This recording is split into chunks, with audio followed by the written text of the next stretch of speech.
This is Kathy Biehl of EmpowermentUnlimited.net with Astro-Insight for the week of July 8, 2019.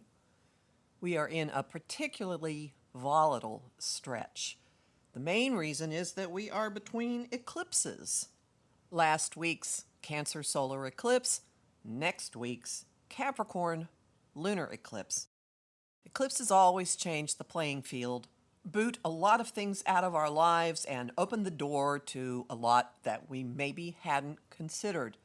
But there's an additional factor adding to the volatility this week, and it's one that's been kind of sitting waiting, while other bigger astrological influences have been getting all the attention.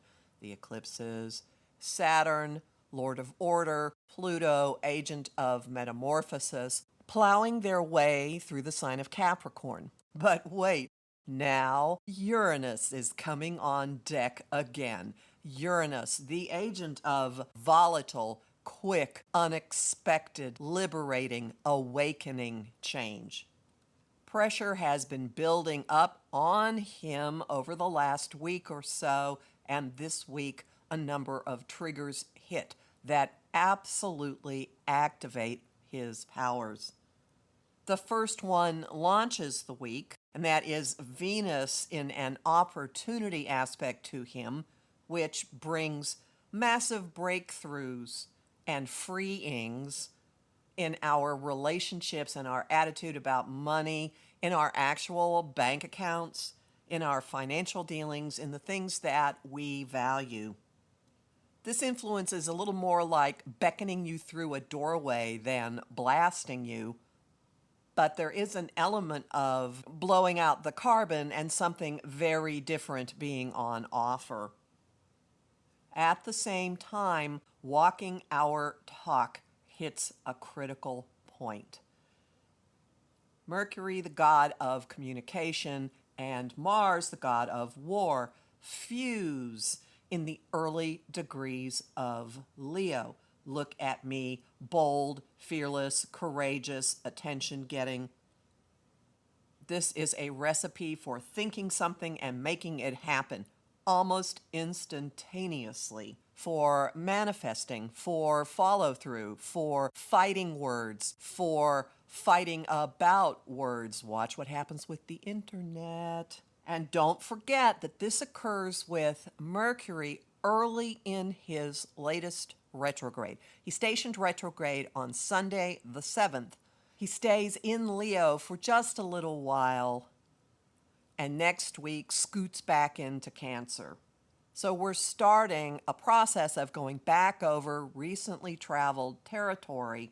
Remember that this quick action, this quick reaction vibe is occurring in a field of possibilities of misunderstandings, of confusion, of lack of clarity, of outright lies, of perhaps some people in the picture being demonstrably demented, hopped up on drugs, mentally ill.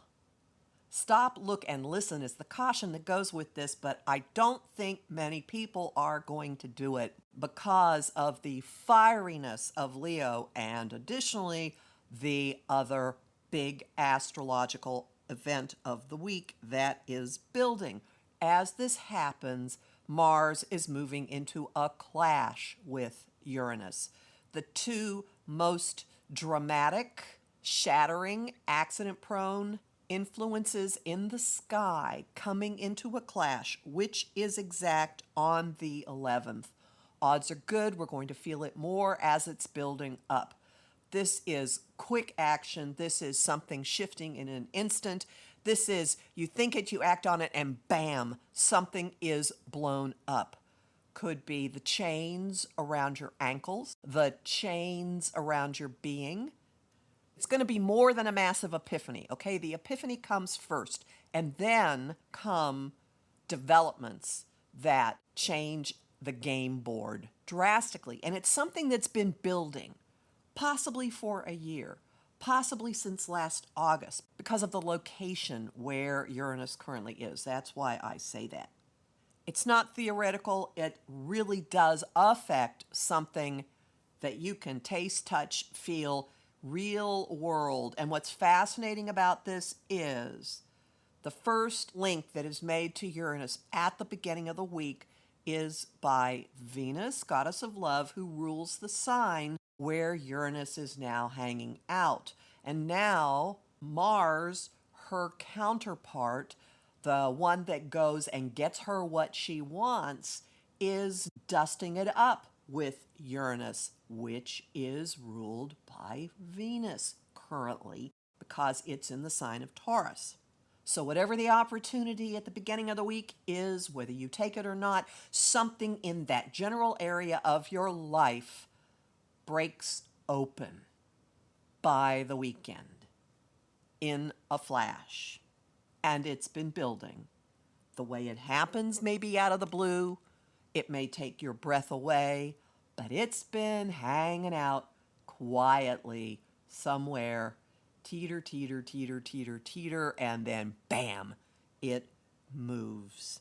As we move into that, we're given the opportunity to get a long distance view about obligations, commitments, what's going on with institutions, what's going on with our government, what in our personal lives is the level of nurturing that we need to give ourselves individually, instead of focusing on the other stuff out in the world. But there's an element of answering for, accounting for, having to deal with the ramifications of things that we've done in the past or have allowed in the past. This also comes with the probability of incredible creative solutions, great guidance, opportunities for compassion and forgiveness, and also to crack open bottles and just kind of sit there and say, you know what, I'm going to numb myself, so you know which route you most want to take. And you know, far be it from me to judge. There is something to be said for cushioning your brain when something extraordinarily chaotic is breaking around you. But you might want to do it through hanging out by water, or at least just watching movies or making music or meditating or contemplating instead of downing a bunch of wine coolers. Just a thought.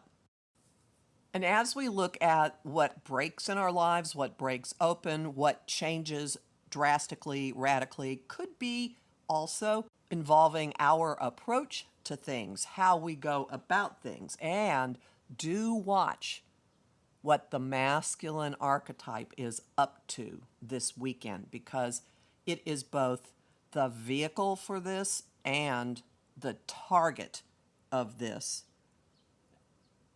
And as the dust begins to settle, we get a good long distance view of power and secrets and machinations and things that terrify us, and just in general, whatever noxious gases are coming up from the deep recesses of our being right now. Homing thought of the week: release my grip. Song of the week: It's Very Old, Long Time Coming, Long Time Gone by Crosby, Stills, and Nash. They sang it at Woodstock, which is coming up on its Chiron return. Imagine that. And the image of the week is a finger on an ejector button. You can learn a lot more about all of this in a number of resources that I have. My talk, Resetting Home and Security, the Cancer Capricorn eclipses of 2019 and 2020.